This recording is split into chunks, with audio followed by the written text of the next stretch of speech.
Rhyme is a literary device featured particularly in poetry. तो rhyme का use ज़्यादातर poetry में होता है, प्रोज में बहुत ही कम होता है। कविता लिखते हैं उसी में ही होता है। इन विच आइडेंटिकल और similar concluding syllables in different words are repeated. तो रिपीट क्या होते हैं? Syllables. Identical syllables, identical syllable का मतलब जो एक जैसे सिलेबल होते हैं जिनकी साउंड एक जैसी होती है वो रिपीट होते हैं। तो लाइन के एंड में मान लो पहली लाइन के एंड में नियर है, दूसरी लाइन के एंड में डियर है, तो नियर और डियर ये सेम सिलेबल है, आइडेंटिकल सिलेबल है, इनकी जो साउंड है वो सेम है। तो इसको बताया गया है। दोबारा पढ़ता हूँ। राइम वो लिटरेरी डिवाइस है, rhyme is a literary device featured particularly in poetry, तो पोइट्री में ही होती है ये।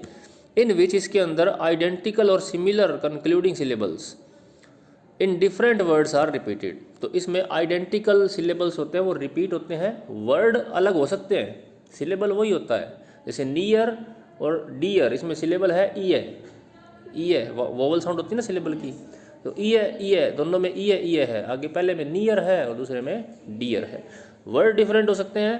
कंक्लूडिंग जो शब्द होते हैं, कंक्लूडिंग का मतलब अंतिम वर्ड जो होते हैं लाइन के, उनकी सिमिलर होती है। Rhyme most often occurs at the end of poetic lines. ये तो बात बताई थी मैंने कि राइम कहाँ होती है? At the end of poetic lines. In addition, इसके अलावा rhyme is principally a function of sound rather than spelling.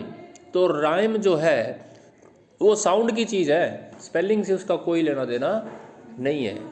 Spelling कैसी भी हो, हमें देखनी होती है साउंड क्या है, क्योंकि कई बार इंग्लिश में कई ऐसे वर्ड होते हैं जिनकी स्पेलिंग तो अलग अलग होती है, साउंड बिल्कुल सेम होती है। फॉर एग्जाम्पल के लिए words rhyme that and with the same vowel sound but have different spellings. तो ये आगे कुछ वर्ड्स ऐसे दिए गए हैं जिनकी स्पेलिंग तो अलग है, साउंड सेम है। यही है ना, जैसे day and pray, sound same है, ए इसमें वोवल साउंड आ रही है, ए यानी सिलेबल ए है। तो प्रे में भी ए सिलेबल है, वे में भी सिलेबल ए है, और बुक्के लास्ट में, बुक्के इसमें भी ए है। तो वो ये कहना चाहता है कि राइम जो है उसका स्पेलिंग से कोई लेना देना नहीं है। स्पेलिंग किसी वर्ड की कोई भी हो, हमें फोकस किस पे करना है? साउंड पे करना है। This is true for words with the same consonant ending as well. तो कंसोनेंट एंडिंग भी सभी कुछ वर्ड्स की सेम हो सकती है, स्पेलिंग अलग होने के बावजूद भी। जैसे वेन, रेन, लेन, तो इनकी स्पेलिंग थोड़ी अलग है लेकिन साउंड जो है वो सेम है, NNR है सभी में। जबकि स्पेलिंग में लेन में एन जो है वो लास्ट में नहीं होकर के ई है, फिर भी नया साउंड आ रही है लास्ट में। Rhyme is therefore predominantly independent of the way words look और आर स्पेल्ड। तो राइम का वर्ड की स्पेलिंग से कोई लेना देना नहीं है, वो इंडिपेंडेंट है इस बात से, स्पेलिंग से और उसके लुक से कि वर्ड कैसा दिखाई दे रहा है। हमें फोकस करना है, जब हमें राइम का पता लगाना होता है तो हमें फोकस किस पे करना है? साउंड पे करना है। Writers use rhymes as a way to create sound patterns in order to emphasize certain words. तो राइटर राइम को यूज़ करते हैं साउंड पैटर्न को क्रिएट करने में, एक विशेष साउंड पैटर्न क्रिएट करते हैं वो, ताकि वो एम्फेसाइज कर सकें कुछ खास शब्दों को, कुछ साफ शब्दों पर जोर डाल सकें, एम्फेसाइज कर सकें। And their relationship with others in an artistic manner, और उनका आर्टिस्टिक तरीके से दूसरे शब्दों के साथ रिलेशनशिप स्थापित कर सकें। तो ज़्यादा बातें हमें समझ आती है एग्जाम्पल से। ये डेफिनेशन है राइम की, इसमें से आप जो पहली लाइन है वो ज़रूर याद कर लेना। Rhyme is a literary device featured particular in poetry in which identical और similar concluding syllables in different words are repeated. ये सबसे इम्पोर्टेंट लाइन है इसकी। आगे इसी को ही इन्होंने एनालिसिस किया हुआ है, बढ़ा चढ़ा के बताया हुआ है। Common examples of rhyme form. There are many types of rhyme. Rhyme कई तरह की हैं, पर्टिकुलर इन पोइट्री, पोइट्री में। Here are some common examples of rhyme forms. ये आगे एग्जाम्पल हैं। Perfect rhyme. परफेक्ट राइम कौन सी है? This rhyme forms features two words that share the exact assonance and number of syllables. तो ये rhyme तब होती है जब एजोनेंस और सिलेबल के नंबर बिल्कुल सेम हो। And is also known as true rhyme, इसको परफेक्ट को ट्रू भी बोलते हैं। जैसे एग्जाम्पल है स्काई लाइट ट्वाइलाइट। तो ये इसमें जो वर्ड्स हैं एकदम मैच हो रहे हैं, पहले भी और दूसरे भी। स्काई का ट्वाई और लाइट लाइट आगे सेम है ही है। तो ये दोनों जो सिलेबल है दोनों मैच हो रहे हैं। एग्जैक्ट एजोनेंस है और नंबर ऑफ सिलेबल दोनों ही सेम है। यानी स्काई लाइट में भी 2 सिलेबल हैं, ट्वाई लाइट में भी 2 सिलेबल हैं। सिलेबल ढूंढ लोगे ना, स्काई लाइट में कौन से 2 सिलेबल हैं? सिलेबल में हम ढूंढते हैं वोवल साउंड, तो स्काई लाइट में 2 वोवल साउंड है। स्काई में आई शब्द आ रहा है, आई वोवल है स्काई। तो स और कै नहीं बोलेंगे तो क्या रह गया? आई। स और कै तो कंसोनेंट हो गए ना। स्काई और लाइट, लाइट में कौन सी वोवल है? आई। आई दोनों में। तो ट्वाइलाइट स्काई लाइट 2 सिलेबल है दोनों के अंदर। तो ये परफेक्ट राइम हो गई।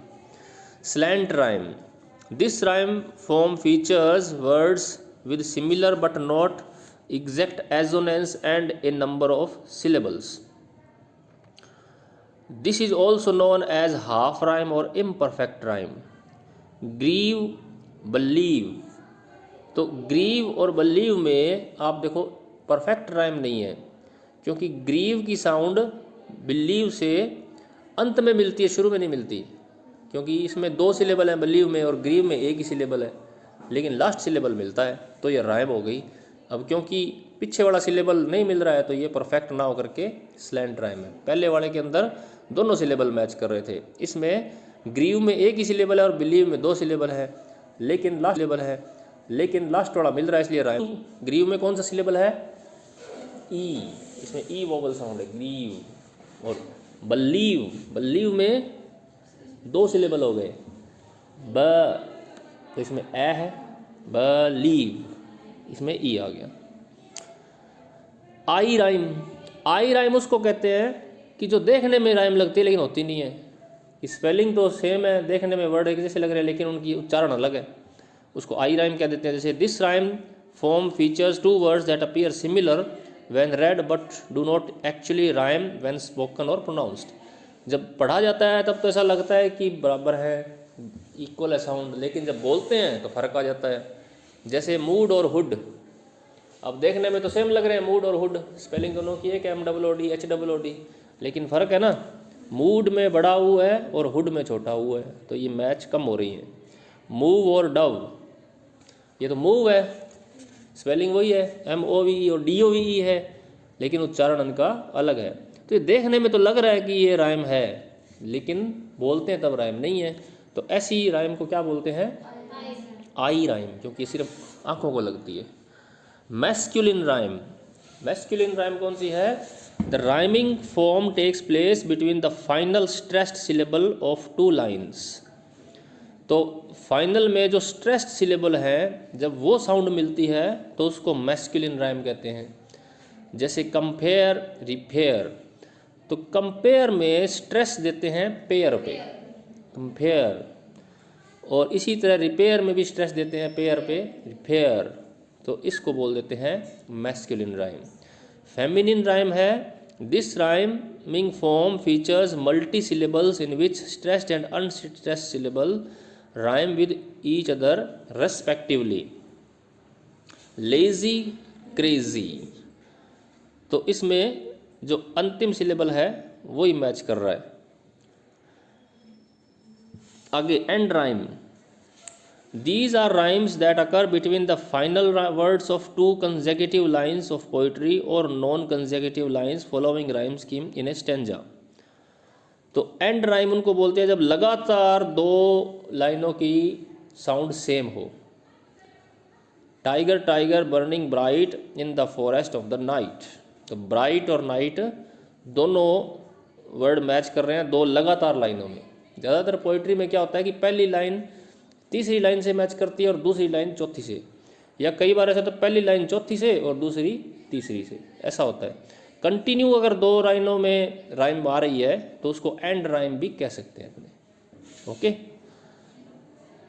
तो आप भले ही नाम याद रख लेना।